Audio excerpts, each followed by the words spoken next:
Alors que la campagne Cap 48 bat son plein, ça bouge, mais le pied à l'étrier pour vous faire découvrir les bienfaits de cette opération au grand cœur. Pour l'occasion, nos caméras sont parties à la découverte d'un centre de ressourcement et de mieux-être avec le cheval. Nous cherchons tous le bonheur, mais sans savoir où. Petit coup de pouce à Voltaire, le bonheur est dans le pré.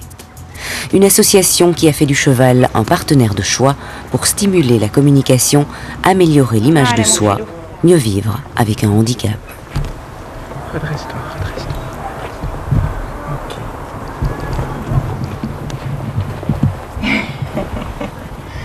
On la remet en route. Allez, c'est toi, hein, Rémi. Allez, Khalim. Vas-y. Allez. Bien, Rémi, Ok, super. Une séance d'hypothérapie, il faut 3 séances de kiné. Moi, j'ai vu une grande amélioration chez Rémi depuis qu'il fait l'hypothérapie. Quel genre d'amélioration? Ça remuscle le dos, il se tient beaucoup plus droit, et il se sent mieux, quoi. On va repartir dans le sens de Jules. Allez, Khalim. Voilà. Allez. Rémi était fort indépendant.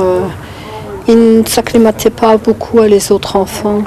En venant ici en stage, Ça suffit. il parle avec les autres, il est beaucoup plus sociable. Parce qu'il était toujours fort renfermé sur lui. C'est ça que j'aime bien qu'il vienne ici. Et pour vous, ça fait du bien aussi? Ça vous fait aussi un peu de répit, entre guillemets? Ah oui, surtout quand il y a les stages de l'été, il y a Carnaval, Pâques, l'été. Oui, il vient ici de 9h jusqu'à 5h. C'est vrai que ça me fait un beau répit. Tu vas aller me le montrer dans la prairie, hein, Marley. On va aller chercher dans la prairie. Tu viens? Hein, Sarah? Est-ce que tu as pu voir où il était, Marley, là, maintenant? Ça y est, Sarah, il nous a repérés. Ça y est, ce coup-ci, il nous a repérés et il a tourné la tête. Il t'a regardé. On va aller le voir tout près, on va aller chercher. L'hypothérapie, c'est simplement la thérapie avec le cheval. Donc le cheval est amené en tant que partenaire dans la relation. Il y a une espèce de triangulation qui se fait entre la personne, soit l'enfant, l'adulte, le cheval et nous, intervenants. Et le cheval permet énormément d'interactions différentes autour de la personne.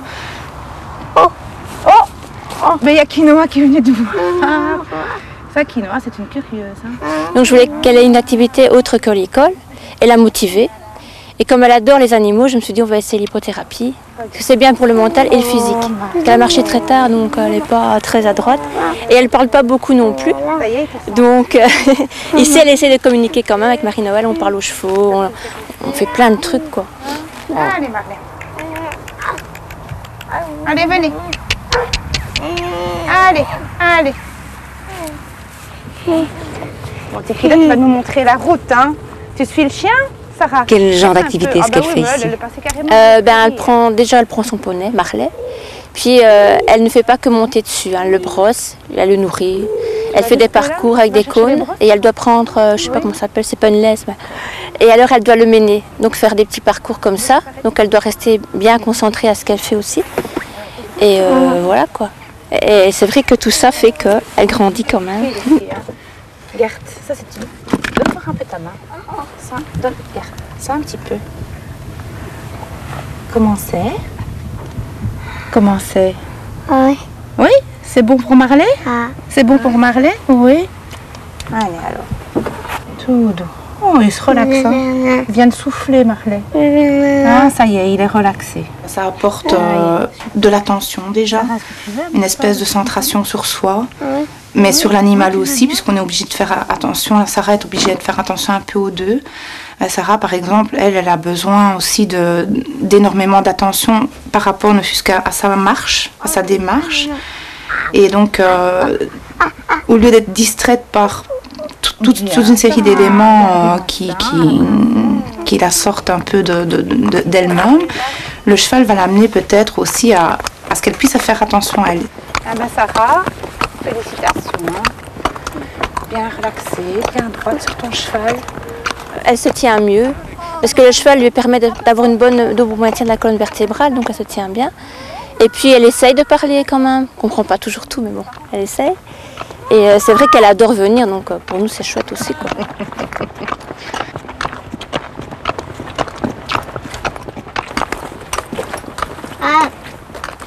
Je t'ai lâchée, hein, toute seule. Comme ça.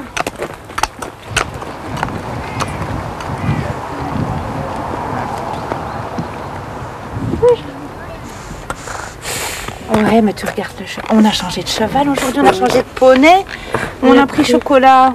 Lola, elle est née donc il y a 8 ans et elle est née directement avec un problème important d'épilepsie qu'on a un petit peu plus tard identifié comme un syndrome de Rett. Et donc elle était très... bon, d'abord elle a eu un problème d'épilepsie qu'on a eu du mal à contrôler. Et une fois que ça a été contrôlé, elle est restée une enfant très absente, un peu dans sa bulle. Oui. Tu sens la chaleur des chocolats et du soleil? On l'a toujours évidemment stimulée énormément depuis qu'elle est toute petite, avec de la kiné, ce genre de choses. Quand j'ai rencontré Marie-Noëlle, le contact là est tout de suite passé. C'est pas du tout une approche classique d'un manège où le groupe doit vite faire son heure d'exercice dans la hâte. C'est vraiment tout le contraire, quoi. C'est vraiment prendre son temps, découvrir l'animal, faire attention au cadre dans lequel on est, à ce qui se passe autour de soi. Et ça a eu vraiment un impact sur elle, je pense. Elle a beaucoup apprécié.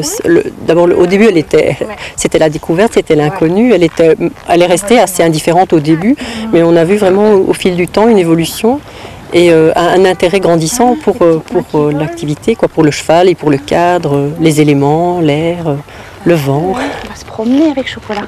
Nous ne sommes pas des magiciens, ça c'est sûr, c'est clair et net. On ne va pas modifier l'état d'une personne fondamentalement, mais il est clair qu'avec le parent et avec l'enfant et le cheval, on va pouvoir amener des modifications, des changements. Quel beau sourire, Lola. Et je fais des petites ondulations. Forcément, Lola, elle les ressent, ces ondulations-là. Ça fait un petit effet de bercement, plus la chaleur du poney. Ah, Lola, le vent dans tes cheveux, sur ton visage. Hein? L'objectif est effectivement le mieux-être, le ressourcement, le développement de soi, la valorisation, la recherche d'une part de soi qui peut-être est certainement en soi, mais qui demande à être révélée. Tranquillement. Une approche sensorielle et relationnelle avec le cheval qui se décline aussi en stage et atelier. Pour en savoir plus, rendez-vous à Anderlu ou sur le site www.lebonheurdanslepré.be. Voyage dans l'intériorité. Entre malaise et doute, psychose et peur, innocence et candeur, le beau, le brut et le naïf nous plongent dans les remous de l'inconscient. Plus de 250 œuvres du musée d'art spontané à voir à la Cocof à Bruxelles jusqu'en juin 2011.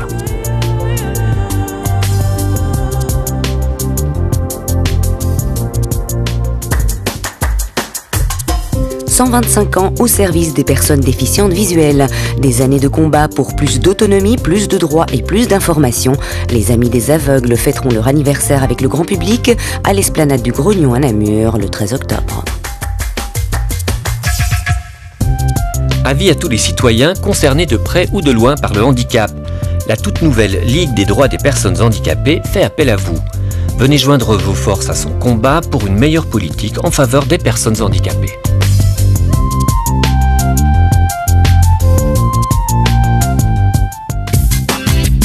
Reste à vous rappeler qu'il ne vous reste que quelques heures pour acheter les post-it Cap 48 et faire un don en ligne sur cap48.be ou en direct durant la grande soirée de ce dimanche 10 octobre.